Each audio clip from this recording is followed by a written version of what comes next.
OCD क्या चाहता है आपसे? ओसीडी आपको कैसे कंट्रोल करता है? आखिरकार ये ओसीडी का साइकिल स्टार्ट कैसे हो जाता है और कैसे वो एक्सपेंड करता रहता है?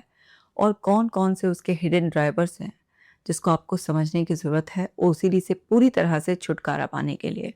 सो हेलो माय डियर वन्स, आज की वीडियो में मैं करने वाली हूँ डिटेल में बात ओसीडी के बारे में। ये बहुत ही अमेजिंग वीडियो है, आपको लास्ट तक देखना है और इसे शेयर ज़रूर करना है, क्योंकि इस वीडियो को देखने के बाद आपको ओसीडी के बारे में इतनी अंडरस्टैंडिंग भी मिलेगी और साथ ही साथ आपको पता चलेगा कि आप जो गलतियाँ कर रहे हैं उन्हें करना बंद करना है और आपको क्या करना है जिससे ओसीडी खत्म हो जाएगा और आपकी लाइफ बिल्कुल नॉर्मल हो जाएगी। तो लास्ट तक ज़रूर देखेंगे। चलो अब जल्दी से ऐप को डाउनलोड कर लो ताकि ब्रेथ वर्क मेडिटेशन करके और भी जल्दी ओसीडी को ख़त्म कर सको। ओसीडी क्या चाहता है? जो भी ये वीडियो को देख रहे हैं उन्हें पता है कि ओसीडी में automatically unwanted intrusive images, thoughts, urges आती रहती हैं और वो इतना डिस्टर्बिंग होती हैं, इतना डिस्कम्फर्ट देती हैं, एंग्जाइटी होती है, डर लगता है कि एक इंसान एक्शन लेता रहता है। कभी एंग्जाइटी को रिलीफ देने के लिए, तो कभी अपने फियर को ओवरकम करने के लिए। क्योंकि वो एंग्जाइटी इतनी ज़्यादा होती है फिज़िकल लेवल पर भी कि बहुत घबराहट होती है, बहुत बेचैनी होती है। ऐसा लगता है कि जब तक कोई भी रिलीफ देने वाला एक्शन नहीं लिया या इस सिचुएशन को अवॉइड नहीं किया या किसी से रीअश्योरेंस नहीं ली, जब तक बस चैन ही नहीं पड़ेगा। तो उस एंग्जाइटी को आप टॉलरेट नहीं कर पाते हैं। माइंड ही सजेस्ट कर देता है कि एक्शन ले लो और उसके बाद ये एंग्जाइटी चली जाएगी और सिचुएशन कंट्रोल में आ जाएगी, सब बिल्कुल ठीक रहेगा। और आप वो एक्शन ले लेते हैं और सच में टेम्परेरी रिलीफ आपको मिलता भी है। वो रिलीफ थोड़ी देर रहता है, लेकिन फिर से वही सब लूप स्टार्ट हो जाता है और ओसीडी आपको बेवकूफ़ बनाता रहता है कि अब मिलेगा रिलीफ, ऐसा कर लो, वैसा कर लो, पर वो रिलीफ लॉन्ग लास्टिंग कभी भी नहीं होता और आपको पता ही नहीं चलता कि कैसे आपके अंदर ओसीडी हर दिन स्ट्रांग होता जा रहा है और आपका सेल्फ कंट्रोल बहुत वीक होता जा रहा है। तो आखिरकार ये ओसीडी जो आपके अंदर डेवलप हो चुका है, आपसे चाहता क्या है, इसको हम समझते हैं। ओसीडी आपसे चाहता है 100% सर्टेनिटी। अब लाइफ 100% सर्टेन कभी भी नहीं हो सकती, ना कभी थी, ना है और ना ही कभी होगी। जो चीज़ पॉसिबल ही नहीं है। अब ब्रेन ट्रेन हो गया है 100% सर्टेनिटी चाहने के लिए। अगर आप उसे 99.9% भी बात करते हैं तो बोलते हैं नहीं, 0.1% का भी रिस्क मत लो, 100%। अब 100% किसी भी सिचुएशन में सर्टेन होना, फुली किसी भी चीज़ को कंट्रोल करना, ये इम्पॉसिबल है। इसीलिए ही आप सैटिस्फैक्शन के स्केल पर एंडलेसली बार-बार मेज़र करते रहेंगे, लेकिन वो तो एंडलेस स्केल है, पूरा ही नहीं होगा। जब आप कंपल्शन कर के एग्ज़ॉस्ट हो जाते हैं, थक जाते हैं, तब जाकर आप सिचुएशन को छोड़ते हैं कि बस अब हो गया और नहीं हो रहा मुझसे। जैसे मेरी क्लाइंट है, तो उनको हाथ धोने की बहुत प्रॉब्लम है, तो वो हाथ धोएँगी, जब डेढ़ पौने 2 घंटा हो जाएगा और वो हाथ धोते-धोते एग्ज़ॉस्ट हो जाएँगी बिल्कुल, तब जाकर बस वो यहाँ पर एक फाइनल मैसेज देंगी कि बस हो गया। मैंने पूछा, क्या आपको डेढ़ पौने 2 घंटे धोने के बाद भी क्या 100% एक सर्टेनिटी आ जाती है? क्या वो पूरा सैटिस्फैक्शन आ जाता है कि अब हो गया? बोलने लगी नहीं, लेकिन मेरी टाँगें इतना दर्द करने लगती हैं, मेरे हाथ बुरी तरीके से, सब मेरा सिस्टम ऐसा हो जाता है कि अगर मैं 1 सेकंड भी और खड़ी रही, तो मैं गिर जाऊँगी। इतना बुरी हालत हो जाती है, तो डेढ़ पौने 2 घंटे तक हाथ रगड़ने, बार-बार धोने के बावजूद भी जब आपको खुद ही ऐसे क्लोज़र देना है कि बस अब बहुत हो गया है, सैटिस्फैक्शन तब भी नहीं आना। कभी भी 100% सर्टेन होना ही नहीं कि वो जो डर लग रहा था कि हाथ गंदे हैं, अभी भी श्योरिटी नहीं है कि हाथ अब साफ हो गए हैं इतनी देर हाथ धोने के बाद। तो कभी भी 100% हो ही नहीं सकता, लेकिन ओसीडी आपको फ़ोर्स करता है। ओसीडी आपसे चाहता है complete control over thoughts and outcome. OCD कहता है कि थॉट्स को कंट्रोल करो। कौन से थॉट्स आने चाहिए, कौन से थॉट्स बिल्कुल नहीं आने चाहिए और थॉट अगर आया है तो उसका क्या आउटकम होगा, उसे कंट्रोल करने की अर्ज देता है आपको। पॉसिबल ही नहीं है। आप कैसे अपने थॉट्स को कंट्रोल कर सकते हो? आपके दिमाग में कितने थॉट्स आएँगे अगले 1 मिनट में या वो कौन-कौन से थॉट्स होंगे, इस पर आपका कोई कंट्रोल नहीं है। और अगर थॉट आया है, तो ज़रूरी थोड़ा ना है कि थॉट रियलिटी बनेगा। थॉट तो जस्ट थॉट है। थॉट के रियलिटी बनने के प्रोसीजर में बहुत सारी चीज़ें और बीच में होती हैं। तो आपने जो सोचा होता है या आपके दिमाग में कोई विचार आया होता है, वो कभी रियलिटी बनता भी है, तो उसमें आपकी बहुत डीप फ़ेवर में इमोशनल इंटेंसिटी होती है, आपके एक्शंस होते हैं, आपका पेशेंस, वेट और लोगों का सपोर्ट, बहुत कुछ होता है। ऐसा नहीं कि बस विचार आया और उसका यही आउटकम निकल जाएगा। बट वो कहता है पूरा का पूरा आउटकम को, थॉट को, सबको कंट्रोल करो। तो आपसे वो बहुत ही इम्प्रैक्टिकल और ऐसी डिमांड्स करता है ओसीडी, जिसे पूरा करना एक्चुअल में रियलिटी में पॉसिबल ही नहीं है। और जब वो ऐसी इम्पॉसिबल डिमांड्स आपके सामने करता है और आप समझ ही नहीं पाते हैं कि ये सारी बेवकूफ़ी भरी डिमांड है ओसीडी की, जिन्हें पूरा कभी भी नहीं किया जा सकता। आप जस्ट इमेजिन कीजिए कि आपको ना एक रेस में दौड़ने के लिए बोला जा रहा है और उसकी कोई फिनिश लाइन नहीं है। आप कब तक दौड़ेंगे? आप दौड़-दौड़ कर थक जाएँगे, एग्ज़ॉस्ट हो जाएँगे, इतना पूरी तरह से टायर्ड हो जाएँगे, आपकी बॉडी पेन करने लगेगी, आप गिर जाएँगे और अपने आप को घायल कर लेंगे। अब किसी रेस में अगर एक फिनिश लाइन होती है, 200 मीटर की दौड़ है, 300 मीटर की दौड़ है ना? कुछ भी इस तरीके से होती है ना कि कुछ इतने दूर तक आपको दौड़ना है, तो कुछ तो होती है ना उसमें, कोई तो फिनिश लाइन होती है ना? तो जब कोई भी फिनिश लाइन होती है, तो आदमी को पता है कि भई ठीक है, एक टाइम के बाद ये खत्म हो जाएगा। लेकिन जिसमें कोई फिनिश लाइन ही नहीं है, फिर? तो ऐसे ही ओसीडी वो सारे इम्पॉसिबल से आपको टारगेट चेज़ करने के लिए कहता है, जो प्रैक्टिकली पॉसिबल ही नहीं है कंप्लीट करने। तो इसलिए आपको समझना है, आपका होशियार होना ही और ओसीडी के खिलाफ खड़े हो जाना ही ओसीडी पर जीत आपको दिलाएगा। नेक्स्ट है ज़ीरो रिस्क और हार्म। ओसीडी कहता है भई इंश्योर करो कोई भी किसी भी तरीके का रिस्क नहीं होना चाहिए, किसी भी तरीके का हार्म नहीं होना चाहिए। अब आपके अंदर जो पार्ट है अमिगडाला, वो पहले ही ओवर एक्टिव हुआ पड़ा है। अगर आप भी उसे सपोर्ट करने लगोगे और आप भी इस बात पर बिलीव करने लगोगे कि मैं ही रिस्पॉन्सिबल हूँ हर एक तरीके के हार्म को, रिस्क को प्रिवेंट करने के लिए, और आपका ब्रेन ऑलरेडी वैसे ही प्रोग्राम हो गया है और आप उस हार्म को प्रिवेंट करने के लिए और आप बिल्कुल भी रिस्क नहीं लेना चाहोगे, तो आप क्या कर रहे हो? कंपल्शन करके, सेफ्टी बिहेवियर के ज़रिए अपने ब्रेन को और मैसेज दे रहे हो कि हाँ, मैं तुम्हारे साथ हूँ, हाँ, मैं तुम्हारे साथ हूँ। रिस्क तो लाइफ में लेना ही पड़ता है। आपको डर का सामना ही करना पड़ता है। कभी भी किसी भी तरीके की हार्म को 100% प्रिवेंट नहीं किया जा सकता और हर सिचुएशन में रिस्क है। कोई कितना भी बढ़िया तैराक हो, लेकिन उसके डूबने के कुछ परसेंट चांसेस तो रहते हैं। हाँ, और लोगों के मुकाबले बहुत कम रहेंगे, लेकिन रहते हैं। आप कितनी बढ़िया गाड़ी चलाना जानते हो, लेकिन आप सड़क पे जाओगे तो थोड़ा-सा रिस्क तो है ही कि आपका एक्सीडेंट हो सकता है। आपकी गलती से नहीं होगा, किसी और की गलती की वज़ह से हो जाता है। कई बार किसी और ऐसे रीज़न्स की वज़ह से हो जाता है, नेचुरल कुछ भी रीज़न्स कि जिस पे आपका कोई कंट्रोल ही नहीं है। तो आप कभी भी ये इंश्योर कर ही नहीं सकते, लेकिन आपसे ओसीडी यही डिमांड करता है। नेक्स्ट है इमीडिएट रिलीफ फ्रॉम एंग्जायटी। कहता है एकदम से एंग्जायटी को रिलीज़ करो।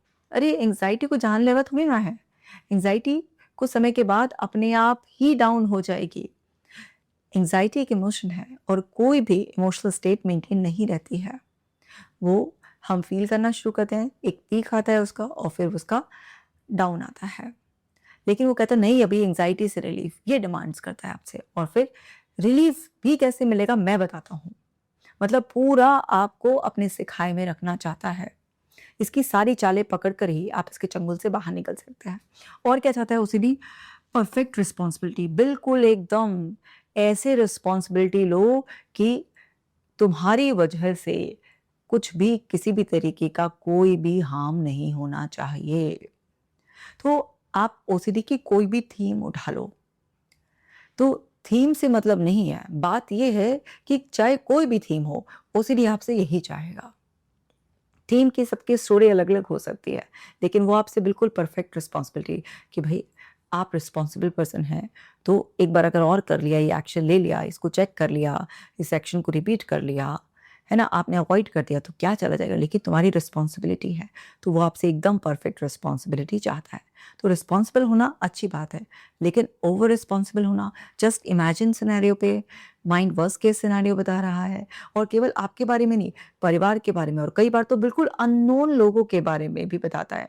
मेरे एक क्लाइंट थे, तो उनको ये था कि अगर उन्होंने किसी की भी रैंडम फ़ोटो की तरफ भी देख लिया, तो उनको लगता था कि कोई इविल आई उनके थ्रू उस फ़ोटो को लग गई है। अब उस इंसान की सेफ्टी को प्रिवेंट करने के लिए उनको माइंड में प्रेयर रिपीट करनी पड़ती थी, मतलब गॉड से एक रिक्वेस्ट करनी होती थी कि गॉड इस पर्सन के ऊपर से आप इविल हाइट हटा लो और इस पर्सन को प्रोटेक्शन शील्ड भेजो, और फिर इमेजिन करना होता था कि गॉड की तरफ से एक गोल्डन लाइट आ रही है और वो उस फोटो में एंटर कर रही है और वो पर्सन अब प्रोटेक्टेड है। इस तरीके का प्रोसीजर टोटली अननोन इंसान के लिए भी, और नहीं तो इतनी एंग्जाइटी होती थी। तो ओसीडी आपसे कुछ भी, बिल्कुल फिजूल की बात के लिए भी आपसे कुछ भी करवा सकता है। अब आगे देखते हैं और क्या चाहता है ये। एब्सोल्यूट क्लैरिटी, आपसे चाहता है कि बिल्कुल क्लियर हो जाओ हर चीज़ के बारे में, एक एक छोटी छोटी डिटेल पर भी इतना नोटिस रखो, और वो क्लैरिटी के चक्कर में आपका टाइम वेस्ट होता है। अब हर चीज़ के लिए क्लैरिटी तो मिल नहीं सकती है, लेकिन वो क्लैरिफाई करने के चक्कर में बार बार रीअश्योरेंस की आदत पड़ जाती है। चाहे वो गूगल से ले रहे हों, आप चैट जीपीटी से ले रहे हों या किसी पर्सन से ले रहे हो, कहीं से भी वो क्लैरिटी के चक्कर में इतना ज़्यादा डिटेल में सर्चिंग हो जाती है, बट फिर भी सेटिस्फैक्शन तो मिलता ही नहीं है। ऐसा लगता है कुछ मिस हो गया, कुछ मिस हो गया, कुछ मिस हो गया। अब वो जो मिस हो गया, उसमें क्योंकि वो चाह रहा है बिल्कुल एब्सोल्यूट क्लैरिटी, वो तो पॉसिबल ही नहीं है ना। तो आपको वो इस तरीके से ट्रैप में फंसाता है। और है predictability in all situations. Mind की तो नेचर होती है प्रिडिक्ट करने की, तो वो कहता है हर सिचुएशन को प्रिडिक्ट करना है, तो प्रिडिक्ट करो। अब जो आपकी प्रिडिक्शन है, जो पॉसिबिलिटी बता रहा है, वो रियलिटी थोड़ा ना है, तो पॉसिबिलिटी रियलिटी नहीं होती है। लेकिन वो कहता है ये जो मैंने प्रिडिक्ट किया है ये सच हो सकता है, सच हो जाएगा, देखो तुम बाद में पछताओगे, एक बार और कर लो इस तरीके से। तो अब आप कैसे प्रिडिक्ट कर सकते हो पहले से ही कि नहीं, जैसा माइंड बोल रहा है कि ऐसा नहीं होगा, उससे बिल्कुल अलग वेरिएशन होगा कुछ। अगर आपको पता भी है, उसके बावजूद भी जब माइंड प्रिडिक्ट करने पर आता है, प्रोग्राम होने के बाद, ओसीडी के इन्फ्लुएंस में आने के बाद, तो फिर वो उसका प्रिडिक्शन ऐसा लगता है जैसे ये रियलिटी है।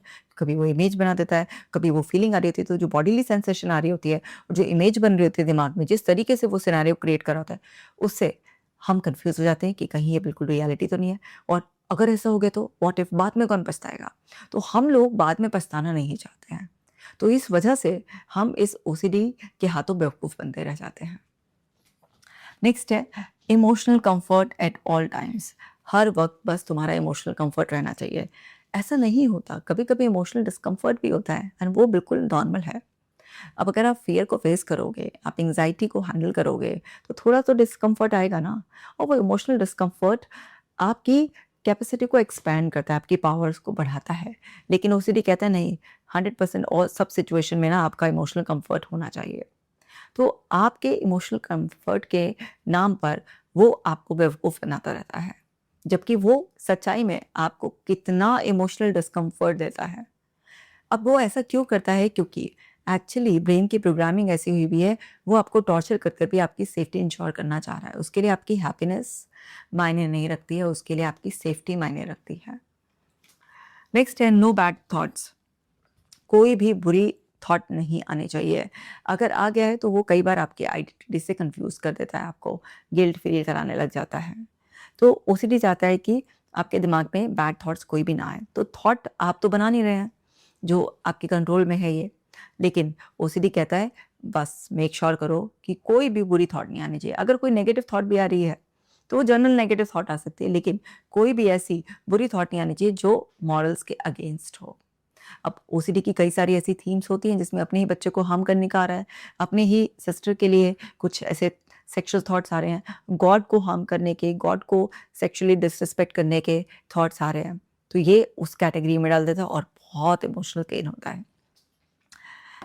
रिपीटेड रीअश्योरेंस, ये चाहता है आपसे रिपीटेड रीअश्योरेंस लो, बार बार बार बार रीअश्योर, क्योंकि इससे इसको फीड मिलता है।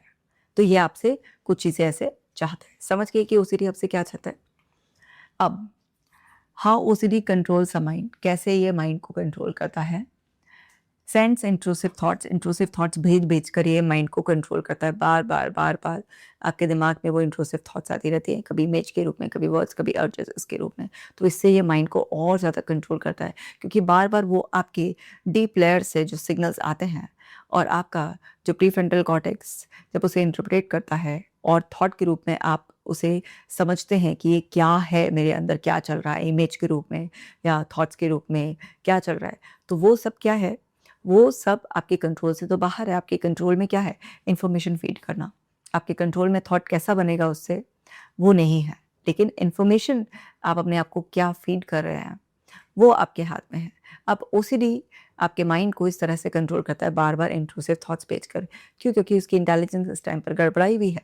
तो आपकी डीपेस्ट लेयर से इसी तरीके के सिग्नल्स बार-बार ट्रांसमिट हो रहे हैं। तो माइंड भी कन्फ्यूज़ हो जाता है, और क्योंकि जब बार-बार सेम तरीके के सिग्नल्स रिपीट होंगे और उसकी इंटरप्रिटेशन हमारा माइंड का जो प्रीफ्रंटल कॉर्टेक्स पार्ट है वो इस तरीके से निकालेगा, वर्ड्स में हमें बताएगा या इमेजेस के ज़रिए हमें ऐसे बताएगा, तो फिर वो किसी के लिए भी टॉर्चरिंग हो सकते हैं। और देखो कैसे कंट्रोल करता है, लेबल थॉट्स एज डेंजरस और मीनिंगफुल। कहता है लेबल करो थॉट्स को, ये डेंजरस हैं या ये बहुत मीनिंगफुल हैं, ये इंपॉर्टेंट है थॉट्स, इन पर एक्शन ज़रूर होना चाहिए। और जितना आप किसी भी थॉट को इंपॉर्टेंट मानते हैं और एक्शन लेते हैं या डेंजरस मान लेते हैं, तो उतना ज़्यादा आपके अंदर का सिस्टम फिर और ओवर एक्टिव होता चला जाता है। अगर किसी भी थॉट को आपने डेंजरस या बहुत इंपॉर्टेंट ये वैल्यूएबल है, इसको इस तरीके से लेबल कर दिया, तो फिर आपका माइंड उस पर और ज़्यादा अटेंशन पे करता है। तो माइंड के अलग अलग लेवल, लिम्बिक सिस्टम जहाँ पर अमिगडाला है और आपका प्रीफ्रंटल कॉर्टेक्स, तो वहाँ पर क्या है कि जब प्रीफ्रंटल कॉर्टेक्स से पास होकर लेबलिंग जाएगी और वो भी इसको वैलिडेट करेगा कि ये डेंजरस है, हाँ ये बहुत इंपॉर्टेंट है, तो वहाँ पर अमिगडाला और ओवर एक्टिव हो जाएगा और बॉडी को और एंग्जाइटी के सिग्नल्स जाएंगे, बॉडी को एकदम से फाइट फ्लाइट के लिए तैयार करना शुरू कर देगा। इस तरह से माइंड को और कंट्रोल करता है। क्रिएट्स व्हाट इफ डाउट्स, तो ये व्हाट इफ डाउट्स, तो लाइफ अनसर्टेन है ही। अब ये जो व्हाट इफ थिंकिंग है, अगर ऐसा हो गया तो, अगर वैसा हो गया तो, ये क्या करता है, अनसर्टेनिटी को टॉलरेट करने की पावर को और ज़्यादा घटा देता है और वरी की चेन बना देता है, और एक इंसान स्ट्रेस को हैंडल करने लायक नहीं बनता। और क्योंकि ओसीडी पे मैंने बोला आपसे 100% सर्टेनिटी चाहता है, तो फिर उस 100% सर्टेनिटी के इम्पॉसिबल गोल को चेस करने के चक्कर में व्हाट इफ के लूप में इंसान फंस जाता है और फिर वो ओसीडी की बात मानता रहता है। और देखो कैसे करता है माइंड को control, builds worst case scenarios buildup करता रहता है। अभी मैंने कुछ दिन पहले ही एक वीडियो बनाई थी कि माइंड वर्स्ट केस सिनेरियोज क्यों बनाता है, क्योंकि उसकी हमारे एंसेस्टर्स के टाइम से प्रोग्रामिंग ही ऐसे हुई हुई है। तो वहाँ पर उसका ये है कि हल्का सा भी अगर डेंजर का कोई भी सिग्नल होता है, तो उसको वर्स्ट केस सिनेरियो में देखने की आदत है, ताकि वो ये देख सके कि क्या-क्या पॉसिबल थ्रेट्स हो सकती हैं। तो अपनी लाखों वर्षों की प्रोग्रामिंग की वजह से माइंड को वर्स्ट केस सिनेरियो बनाने की बहुत आदत है। पर पैनिक होने की बजाय अगर पॉज़ लेकर, क्योंकि पॉज़ पावर देता है, अगर आप रुकेंगे और देखेंगे कि जो माइंड प्रेडिक्ट कर रहा है या जो इमेजिनरी सिनेरियो बना रहा है, सच में ऐसा कुछ है भी या जस्ट ये माइंड की क्रिएशन है। बट वही जो एक गैप आ जाता है, वो आप उसमें ना एकदम से रिएक्ट करना स्टार्ट कर देते हैं। पॉज़ लेना आपने अपने आप को ट्रेन नहीं किया है। तो इस वजह से आप पैनिक मोड में जाकर जब कुछ इस तरह से एक्शन लेने लगते हैं, जो आपका माइंड सजेस्ट कर रहा है, उसमें पार्टिसिपेट करने लगते हैं, तो आपकी प्रॉब्लम और ज़्यादा बढ़ जाती है। तो उसके थ्रू भी माइंड को कंट्रोल करता है। फिर triggers fear response in body, और क्या करता है ओसीडी, ट्रिगर कर देता है फियर रिस्पॉन्स बॉडी में भी, क्योंकि जैसे ही आपके फियर ब्रेन के पास मैसेज जाता है, तो वो आपकी बॉडी को, जो आपका सबकॉन्शियस माइंड है, वो आपकी बॉडी को प्रिपेयर करना शुरू कर देता है कि कभी भी फाइट फ्लाइट की सिचुएशन आ सकती है। तो फिर बॉडी में वो एंग्जाइटी के सिम्टम्स महसूस होने लगते हैं और पूरा सिस्टम आपका रेडी हो जाता है एकदम से उस सिचुएशन को, जो माइंड का सजेशन है, जो ओसीडी का सजेशन है, अकॉर्डिंगली एक्ट करने के लिए। नेक्स्ट है क्रिएट अर्जेंसी कि फिक्स इट नाउ। ओसीडी एकदम से अर्जेंसी क्रिएट करता है कि अभी के अभी फिक्स करो। आप डिले करने की कोशिश करते हैं कि चलो 5 मिनट 10 मिनट, नहीं नहीं नहीं, अभी अभी अभी कुछ हो जाएगा, कुछ हो जाएगा, कुछ हो जाएगा, मतलब शांति नहीं हो रहा है। इस तरह से वो माइंड को कंट्रोल करने की कोशिश करता है। पुशेस कंपल्शंस, बार बार बार बार कंपल्शंस करने के लिए वो आपको पुश करता रहता है, फोर्स करता रहता है। इंसान डिसाइड करता है कि नहीं, अब मुझे बिल्कुल कंपल्शन नहीं करने हैं, वो एक बार रुक जाता है, 1-2 दिन रुक जाता है, लेकिन वापस अपने पुराने पैटर्न पर। क्यों? क्योंकि अंदर से ओसीडी बार बार बार बार यही कोशिश करता रहता है और वो इस तरह से कई बार वापस आपको कंट्रोल कर लेता है। Gives temporary relief after compulsion, और फिर कंपल्शन के बाद वो जो टेम्परेरी रिलीफ आपको अलाउ करता है, वो कुछ समय के लिए, वो आपको और मिसगाइड कर देते हैं कि हाँ, कंपल्शन करने से रिलीफ तो मिला है, ठीक है, शॉर्ट लिव्ड है, बट रिलीफ तो मिल रहा है। तो वो जो रिलीफ का इल्यूजन देता है, उससे माइंड और कंट्रोल हो जाता है और माइंड फिर फोर्स करता है, नहीं यही करो, इसी के बाद रिलीफ आएगा। नेक्स्ट है strengths believe that compulsion is necessary, और ओसीडी इस तरह से ये बिलीफ को और स्ट्रॉन्ग करता रहता है कि कंपल्शन बहुत ज़रूरी है। मैं देखो तुम्हारे फेवर की ही बात बता रहा हूँ। तो माइंड जब बार बार एक्शन लेने से प्रोग्राम हो जाता है, वहाँ पर पैटर्न्स बन जाते हैं, तो फिर वहाँ पर क्या होता है कि हमें ऐसा लगता है कि कंपल्शन करो और छुट्टी पाओ, कौन इतना टॉर्चर झेलेगा। लेकिन इस चक्कर में ओसीडी स्ट्रांग होता चला जाता है। Repeats loop stronger each time, हर बार ओसीडी का लूप ना आप पहले से ज़्यादा स्ट्रांग महसूस करेंगे, क्योंकि जो भी आप रिपीट करेंगे तो रिपीट करने से वो स्ट्रांग हो जाता है, तो इसलिए ओसीडी का लूप और ज़्यादा स्ट्रांग होता चला जाता है। अब देखो ओसीडी का साइकिल बनता कैसे है। आपके इनिशियल एक्सपीरियंस हुए, ठीक है, किसी को भी होते हैं ऐसे, कुछ भी एक्सपीरियंस हो जाते हैं। जैसे मैं आपको कुछ कुछ एग्जाम्पल देती हूँ। एक लड़की थी, तो उसके घर में जो उसकी चाची थी वो पीरियड्स में थी, तो वो पीरियड्स में थी, वो घर पे जहाँ पर भी बैठी। अब क्या हुआ कि छोटी बच्ची है, 7-8 साल की है, उसको क्या ही पता कि ये पीरियड्स में जहाँ पे कोई लेडी होती है वहाँ पे बैठना नहीं चाहिए और ये सब चीज़ें। तो वो तो अपनी चाची के साथ बैठ गई, वो जहाँ जहाँ पर भी बैठी थी। तो उसने, जो चाची ने छुई हुई थी चीज़ें, वो भी अपना आराम से छू लिया, आराम से खेल लिया। अब उसकी मदर ने उसे देख लिया इस तरीके से कि उनको पता था कि इसकी चाची पीरियड्स में है। उन्होंने बच्चे की पिटाई कर ली, तुझे तमीज़ नहीं है, क्यों वो जाना था चाची के पास, वो जो छुरी थी, उनके पास बैठने की क्या ज़रूरत थी, गोद में बैठने की क्या ज़रूरत थी। बच्चे की धुलाई कर दी। बच्चे को तो समझ में नहीं आया कि अरे यार ये क्या हो रहा है, मेरी क्यों पिटाई हो रही है। फिर उन्होंने बोला कि नहीं, चाची के पास नहीं जाना है। तो बच्चों को एक्चुअल रीज़न तो पता नहीं। अब उसके लिए चाची ऐसी बन गई कि जैसे चाची मेरे को खतरा है, चाची की वजह से तो मैं इतनी बुरी तरीके से पिट गई। अब वो चाची को ही अवॉइड करने लगी कि चाची के पास जाऊँगी, फिर मम्मी देख लेगी तो फिर मेरी पिटाई होना शुरू हो जाएगी, इस तरह से। अब क्या हुआ, 4-5 दिन बाद उसकी चाची फ्री हो गई उस चीज़ से। अब उसकी मम्मी खुद ही बोलने लगी कि तुम जाओ चाची के पास जाके खेल लो थोड़ी देर। अब बच्चा बड़ा कन्फ्यूज़, अरे! अभी तो चाची के पास जाने से पिटाई हो रही थी, अब मेरी मम्मी खुद कह रही कि जाओ चाची के पास खेल लो, अब क्या हो गया, ये बदल गया है। लेकिन बच्चा हिम्मत नहीं जुटा पाया, तो बच्चा फिर से चला गया, बच्चा तो बच्चा ही है, चाची के पास चला गया, खेला कुछ। फिर चाची के अगले महीने फिर पीरियड्स आ गए। बच्चे को तो पता नहीं था कि पीरियड्स का क्या चक्कर है। फिर बच्चा तो आदत से मजबूर अपनी चाची के पास गया। फिर से मदर ने ये देख लिया कि अरे! इसको पिछली बार समझाया था कि अब चाची के पास नहीं जाना है। बच्चे ने कोई डेट थोड़ी ना याद करी थी यहाँ पे कि कब चाची के पास जाना है और कब नहीं जाना है। तो माँ ने फिर से डाँटा-डपटा उसको। अब बच्चा बहुत टोटली कन्फ्यूज़, उसे समझ में नहीं आ रहा था, और बच्ची भी इतनी छोटी है, अब उसे तो क्या ही पीरियड्स के बारे में बताया जाए। बस उसकी माँ ने इतना कहा कि नहीं जाना है, चाची के पास नहीं जाना है, चाची गंदी है। तो चाची गंदी है, उसके दिमाग में यहाँ पर भर दिया, और गंदे के पास जाने की सज़ा होती है पिटाई, थप्पड़ पड़ते हैं। अब बच्चे के मन में वहाँ से डर हो गया, चलो जी कोई बात नहीं। कुछ साल निकल गए, अब बच्ची खुद पीरियड से होने लग गई। अब पीरियड से होने लग गई तो तब उसको पता चला कि ये औरतों की गंदगी वाले वो होते हैं, और तब उसकी माँ ने भी बता दिया कि इसीलिए तो तुझे इन दिनों में तो मैं चाची के पास जाने से मना करती थी, जब तुझ में अकल नहीं थी, तू छोटी थी, तुझे क्या बताती। अब वो जो गंदा-गंदा माइंड ने ऐसे कनेक्ट कर लिया, और उसने तो अपने आप को भी गंदा परसीव कर लिया कि बस चाची गंदी थी तो पीरियड्स के दिनों में मैं भी गंदी हूँ।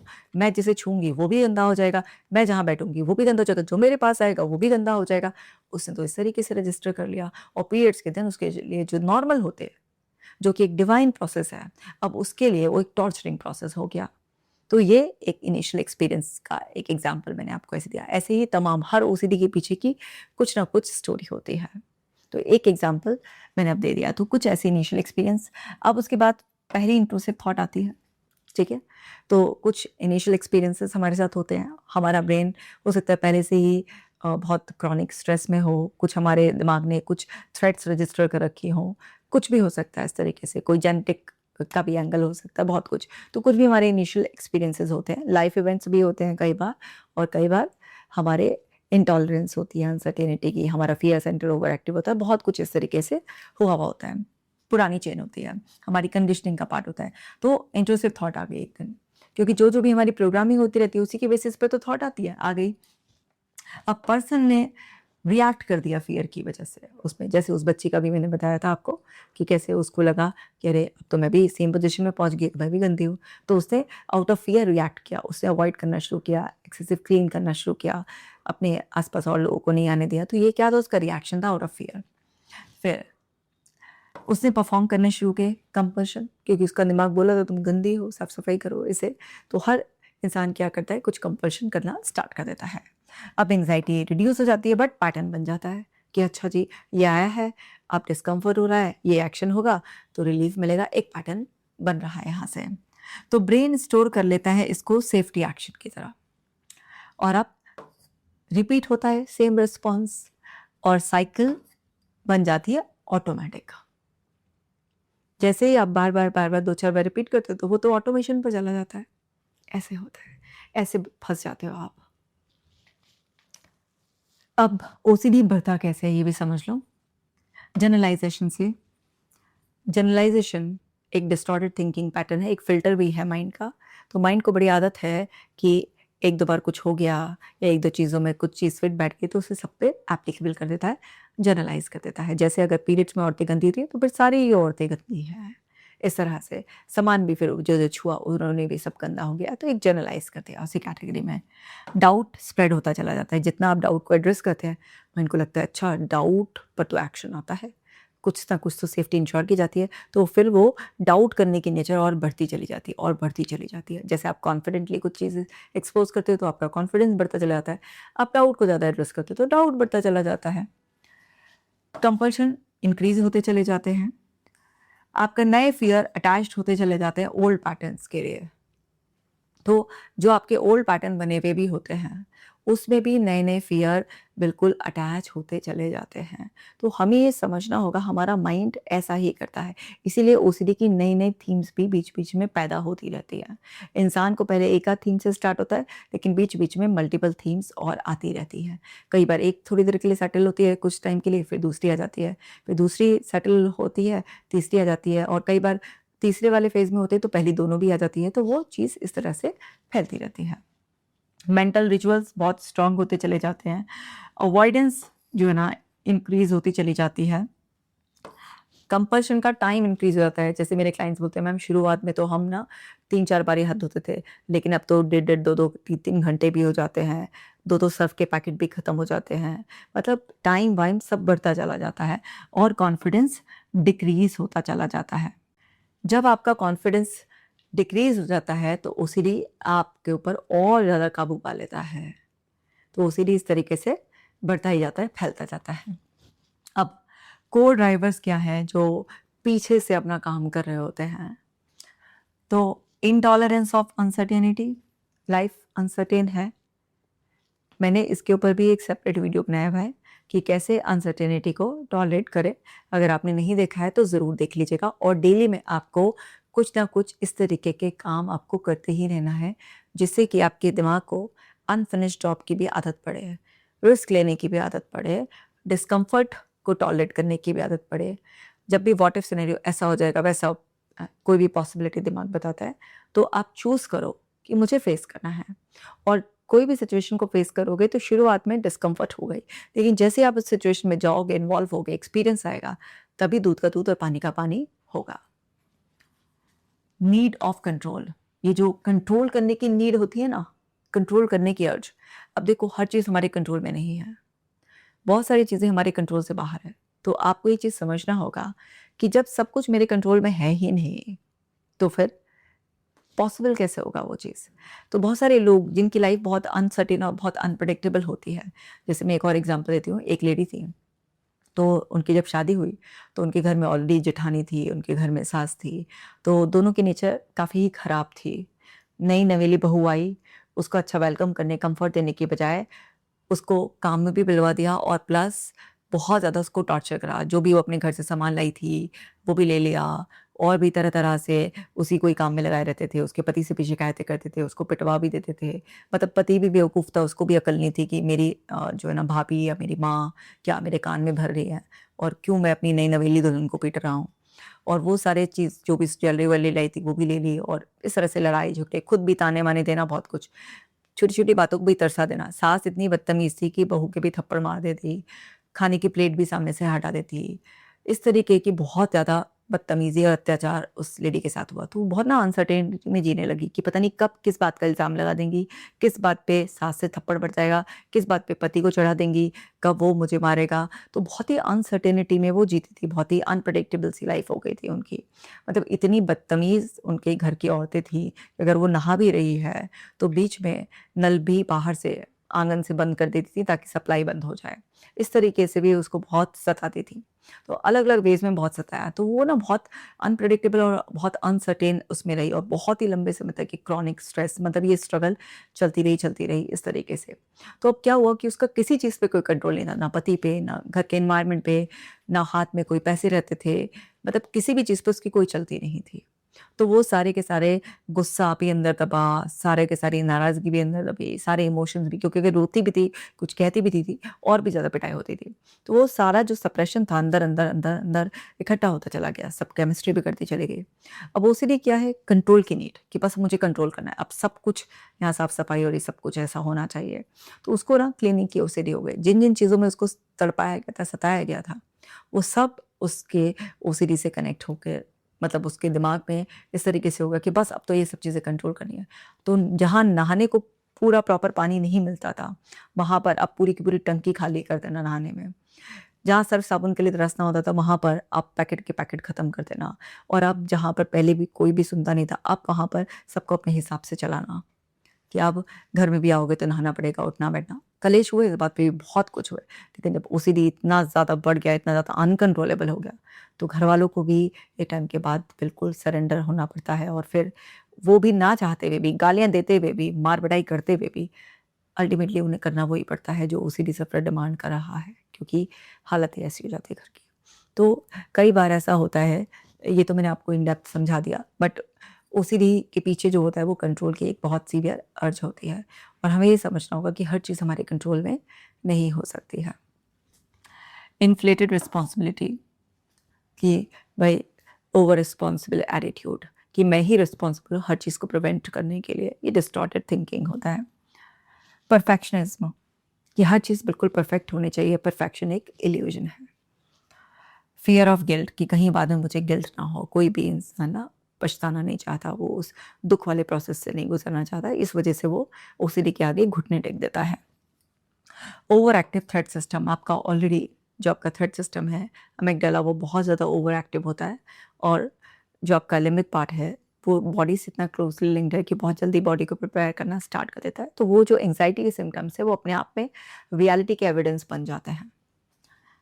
Thought action fusion, thought event fusion, thought identity fusion बहुत कॉमन है जो ओसीडी को चालू रखता है, पीछे से पावर देता रहता है। इन सब के बारे में मैं डिटेल में ज़िक्र कर चुकी हूँ। अगर आपने ओसीडी की अभी पूरी प्लेलिस्ट नहीं देखी है, तो मैं स्ट्रांगली रिकमेंड करती हूँ कि आप ओसीडी की प्लेलिस्ट देख लेना। नीड फॉर रीअश्योरेंस, ये जो अंदर से अर्ज आती है रीअश्योरेंस की, ये ओसीडी को पीछे से पावर देती रहती है। सो माय डियर वंस, ये मैंने आपको अच्छी तरीके से समझा दिया है। देखो ओसीडी आपको से जो चाहता है, आपको वो बिल्कुल नहीं करना है। ओसीडी की साइकिल जिस तरीके से स्टार्ट होती है, वो भी आपको अब समझ में आ गया है। वो कैसे एक्सपैंड होती है, कैसे मेंटेन रहती है और पीछे से उस साइकिल को टूटने ही नहीं देता।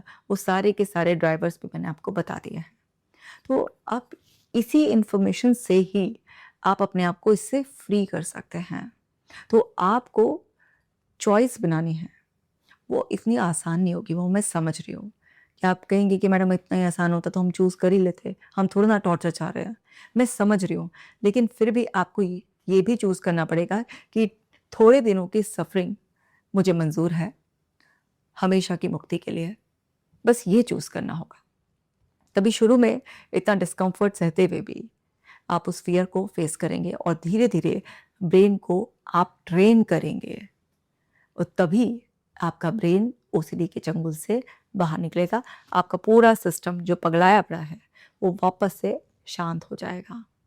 आप तो सही हैं, आप तो नॉर्मल हैं, लेकिन आपका सिस्टम पगला गया है। तो आपको पूरे पेशेंस के साथ ये करना है। इसलिए अपने नर्वस सिस्टम को काम करने के लिए ब्रेथ वर्क करना, मेडिटेशन करना मोस्ट मोस्ट मोस्ट इम्पॉर्टेंट है। सो माय डियर वंस, आज की वीडियो में इतना ही। इस वीडियो को ज़रूर शेयर कीजिएगा, चैनल पर नए हैं तो सब्सक्राइब भी कर लीजिएगा और कमेंट ज़रूर करना है और कोई और टॉपिक पे भी अगर आप वीडियो चाहते हैं तो वो भी सजेस्ट कर देना। मिलते हैं आपसे नेक्स्ट वीडियो में। अपना खास ख्याल रखना।